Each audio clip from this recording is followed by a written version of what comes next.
Hello friends, I welcome you all to my YouTube channel CA Rahul Agarwal classes. Friends, हम लोग accounting standard third पढ़ रहे थे, cash flow statement. मैंने आप लोगों को बताया था कि हम जो फुल फ्लेजेड क्वेश्चन होते हैं उसके लिए हम डायरेक्ट मेथड और इनडायरेक्ट मेथड वो लॉजिक्स हम सेपरेट जब चैप्टर आएगा तब डिस्कस करेंगे। यहाँ पर तो केवल हम उन कंसेप्ट को देख रहे हैं जिससे रिलेटेड फिर हम आईसीए स्टडी मटेरियल के क्वेश्चंस को कर पाएंगे। तो आइए हम उसको कंटिन्यू करते हैं आगे। देखिए, नेक्स्ट चीज उसमें आती है reporting cash flows on net basis. Net basis पर कैश फ्लो को रिपोर्ट करना अलाउड है या नहीं? जनरली ये अलाउड नहीं है। जैसे आप यहाँ पर एक एग्जांपल देखो, इन्होंने एक्विजिशन करी मशीन की, मतलब मशीन खरीदी 50,000 रुपए की, उसमें कैश आउटफ्लो हुआ 50,000 का माइनस में, और एक फर्नीचर बेच दिया 10,000 रुपए का, उसमें 10,000 रुपए का इनफ्लो हो गया कैश का। क्या ये नेट ऑफ करके -40,000 दिखा सकते हैं? नहीं, ये अलाउड नहीं है। इनको अलग अलग दिखाना पड़ेगा, मशीन का खरीदना और फर्नीचर का बेचना। आई बात समझ में? लेकिन कुछ इसमें एक्सेप्शंस हैं, वो जनरली फाइनेंशियल एंटरप्राइज के लिए दी गई हैं, क्योंकि वहाँ पर तो इतनी फ्रीक्वेंट ट्रांजेक्शन्स होती हैं और इतने सारे कस्टमर होते हैं, तो वो देनी ज़रूरी थी। फॉर अ फाइनेंशियल एंटरप्राइज, जैसे acceptance and repayment of FD, FDs आ रही हैं, फिर मतलब आप उनको लोग इन्वेस्ट कर रहे हैं, फिर वापस एफडी निकाल रहे हैं, ये सब चल रहा है, तो इसको हम लोग नेट ऑफ कर सकते हैं। Placement and withdrawal of deposits from other financial enterprise, एक फाइनेंशियल एंटरप्राइज दूसरे से, एक बैंक मतलब दूसरे बैंक पे, ठीक है, डिपॉजिट्स रखवा रहा है, फिर वापस ले रहा है, फिर रखवा रहा है, फिर ये चलता रहता है आपस में बैंक्स के बीच में। ये भी, इसको भी नेट ऑफ किया जा सकता है। ठीक है, advance loan given to customers, repayment, customers को एडवांस देना, फिर उनकी रीपेमेंट आना, नेट ऑफ कर लो कि भाई बीच बीच में वो इंस्टॉलमेंट्स पे कर रहा है अपनी, हमने पहले लोन दिया, सीधा नेट ऑफ करके कि कितना आउटफ्लो या इनफ्लो हो रहा है बता दो, कैश फ्लो में ये चलेगा। ऐसी सेकंड पॉइंट है cash receipts and payments on behalf of customers.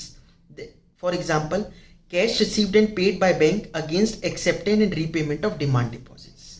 अब ये डिमांड डिपॉजिट्स का एग्जांपल तो जैसे मैंने ऊपर भी बता दिया, अदरवाइज ऐसा भी हो सकता है कि आपको किसी यूनिवर्सिटी की फीस देनी है और उस यूनिवर्सिटी ने एक बैंक को कहा कि ये बैंक इस वाले बैंक में डेडिकेट करा कि आपको वहाँ पर पेमेंट देनी है, ये हमारे को भेज दिया करेंगे पेमेंट, तो वो किसी के बिहाफ पर पेमेंट ले रहा है, तो उसके पास पैसा आता है फिर चला जाता है यूनिवर्सिटी को, ये चलता रहेगा कुछ दिन तक उस बैंक के पास, ये इसको भी नेट ऑफ किया जा सकता है।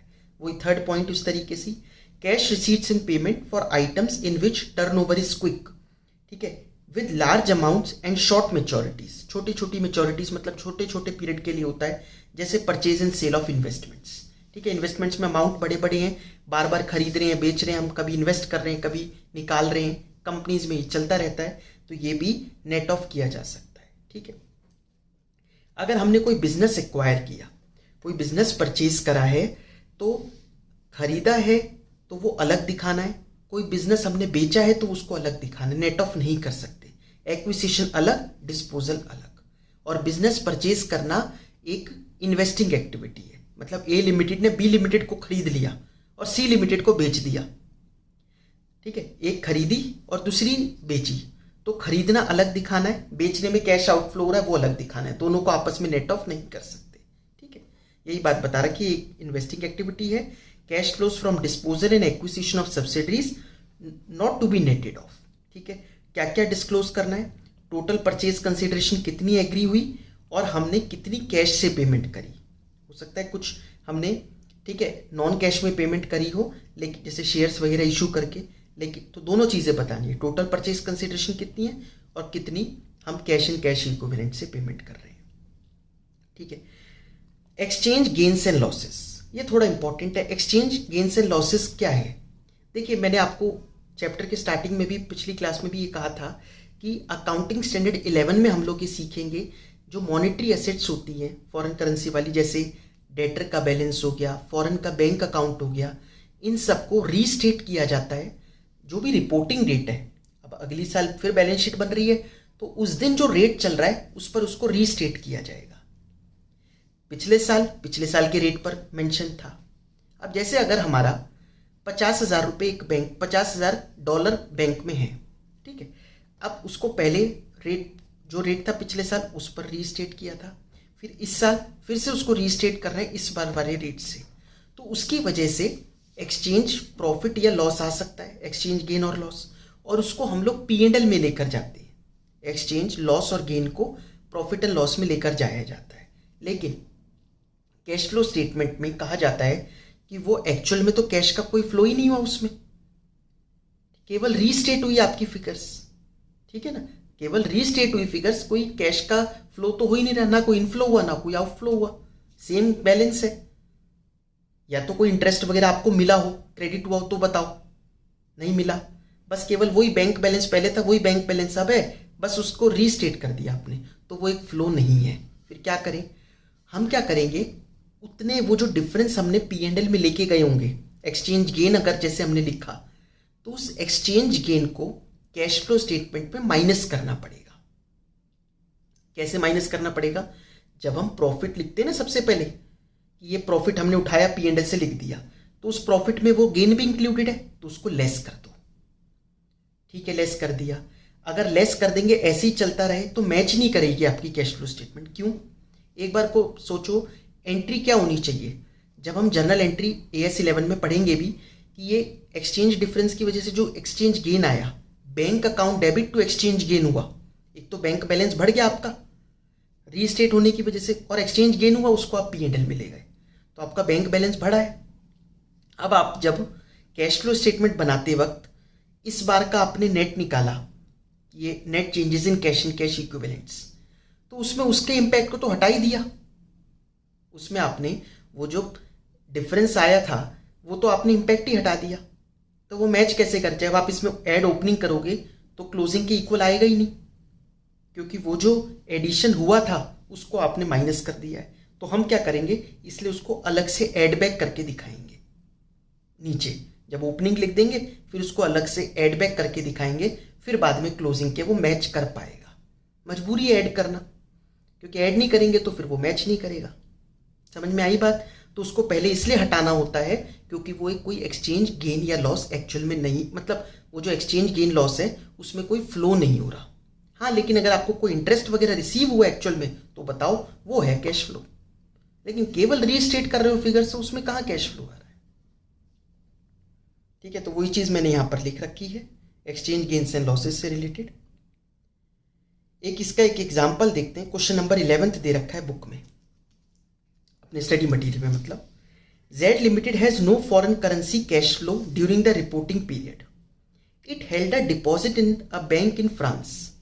The balance at the beginning of the year and at the end of the year were 1 lakh euro and 1 lakh 5,000 euro respectively. साल के शुरू में कितना था, 1 लाख यूरो और 1,05,000 यूरो साल के एंड में था। The exchange rate at the beginning of the year 82 है, 1 यूरो 82 का है, और at the end of the year 1 euro 85 का हो गया।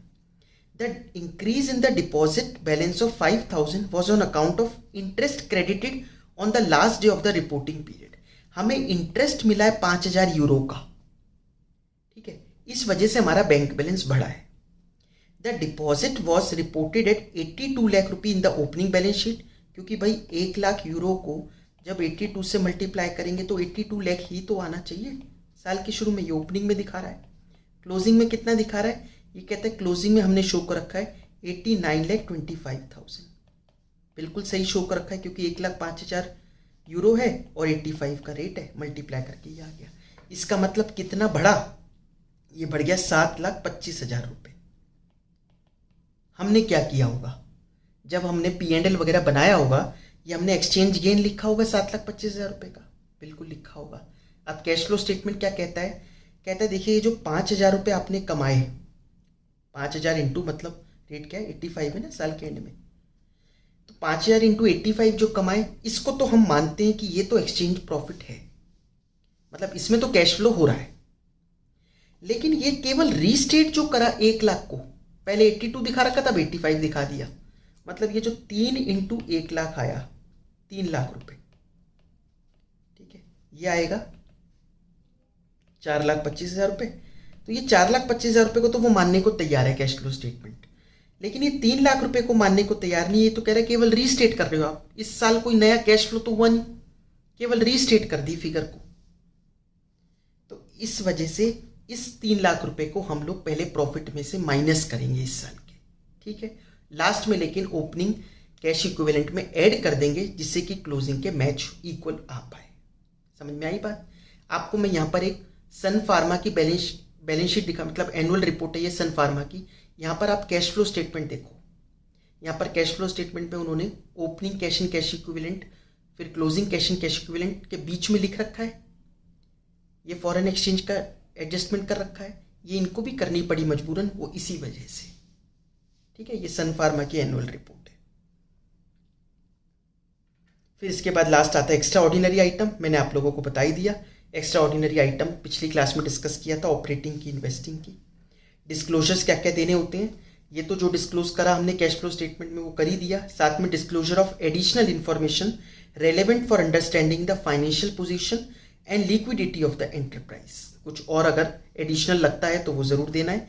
Significant cash and cash equivalent held by company but not available for its use. अगर cash and cash equivalent पे कोई पाबंदी लगी हुई है, बैंक ने कोई पाबंदी लगा रखी है कि आप उसको यूज नहीं कर सकते, तो उसको जरूर डिस्क्लोज करना है कि क्या रीजन है और हम उसको, ठीक है, ये यूज नहीं कर पा रहे।